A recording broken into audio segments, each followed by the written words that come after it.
From Keene in the Shire, the Liberty Media capital of the world, this is Daryl W. Perry, host of FPP Radio News for Monday, April 4th, 2016.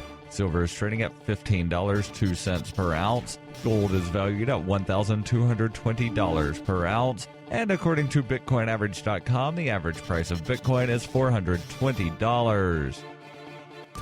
Antiwar.com reports Syria's Al-Qaeda affiliate, Jabhat al-Nusra, has been losing territory along the coast for months in the country, but looks to have gained some momentum further east in Aleppo province, where they've been attacking targets around Al-Ais and a strategically important hill nearby. Heavy fighting was reported by the Syrian Observatory for Human Rights, and Nusra was said to have been backed by other rebel groups, potentially including some factions that are parties to the Syrian ceasefire. This would be a violation, of course, though Nusra itself is not a party. 16 rebels, including Nusra fighters, were slain. There were also at least 25 pro-government troops killed, including both military and Hezbollah. Nusra also released photos showing significant weaponry they reportedly took from Hezbollah in the fighting. Nusra's gains risk putting them on the border with the Islamic State. The two factions have fought bitterly, and this could risk resuming one of the most aggressive rivalries in the complicated war.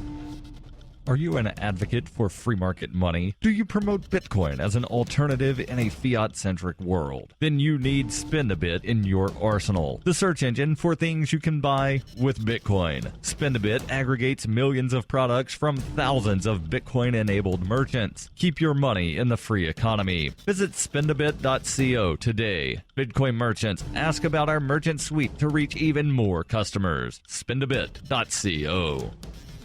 UPI reports 2 Amtrak employees died Sunday after a train hit a backhoe that had been left on the tracks. The train derailed near Philadelphia. The train struck the construction vehicle around 8 a.m. Sunday in Chester, Pennsylvania, causing the train's engine to leave the tracks, according to the New York Daily News. At least 35 people on the train were injured. NBC reported some 16 were taken to local hospitals for treatment. Few details have been released so far. One man who searched for his brother was consoled by emergency workers on the scene, according to DelawareOnline.com. The man said his brother was working on the tracks during the night and he was not able to reach him after learning of the accident. He later learned his brother had died on the tracks Sunday morning. Passengers said the collision caused a fireball and a plume of smoke.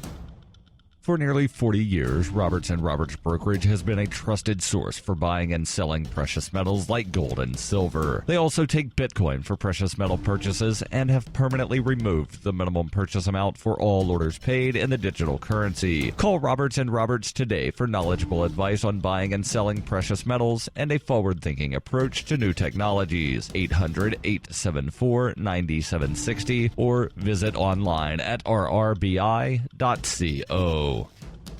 Antiwar.com reports heavy fighting in disputed Nagorno-Karabakh on Friday night and into Saturday left at least 33 people dead, including 18 Armenian and 12 Azerbaijani soldiers. The fighting was the worst since 1994's ceasefire, and despite Azeri calling for a unilateral truce, fighting is continuing throughout the weekend. Independent as of 1991, Armenia and Azerbaijan immediately started fighting over the region, with 3 years of conflict ending in a ceasefire. The 1994 ceasefire left Nagorno-Karabakh in a contested state, with an Armenian-backed independent republic established but unrecognized, and Azerbaijan still retaining its legal claim over the land. That situation has remained largely unchanged since, though Azerbaijan has complained about Armenian systematic settlement of ethnic Armenians into the region in an attempt to further enhance their hold on it. This includes reports of a large chunk of Syria's displaced Armenian minority being resettled into Nagorno-Karabakh. Both sides are blaming the other for starting the latest dust-up, with Azerbaijan reporting shelling from the region hitting their border villages, and Armenia claiming Azerbaijan just attacked for no reason. Either way, Azerbaijan fairly quickly gained some advantage and took part of the region back under its control. This is complicating the ceasefire push, for while the international community is backing the notion of ending the battle, pro-Armenia forces within Nagorno-Karabakh are insisting they would only accept a ceasefire that returned all lost territory back to them. A resumption of the war between Azerbaijan and Armenia could seriously threaten region stability.